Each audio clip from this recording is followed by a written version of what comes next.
সেদিন যে শ্বশুরবাবা এক বস্তা পাস্তা এনেছিল, সেই পাস্তাগুলো শেষ না হওয়া পর্যন্ত ডেইলি পাস্তা খাচ্ছি আর ডেইলি তোমাদের সাথে শেয়ার করছি।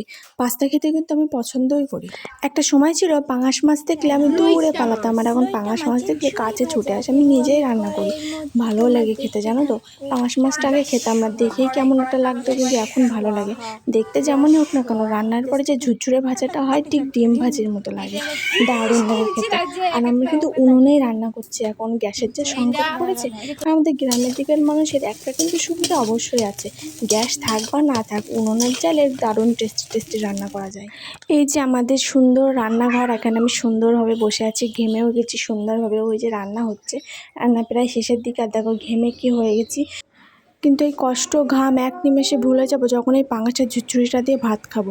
তারপরে আমরা সন্ধ্যেবেলায় একটু মেলায় গেছিলাম, আমি আমার মেয়ে রেডি হয়ে। তোমরা নিশ্চয়ই গেটেটির ভিডিওটা দেখেছো। তো এই দেখো মেলাতে চলে এসেছি। নাগরদোলাটা আমি জীবনে একবার চড়েছিলাম, আর কখনো তারপরে আর চড়িনি, আর কখনো চড়বও না, ভীষণই ভয় লাগে।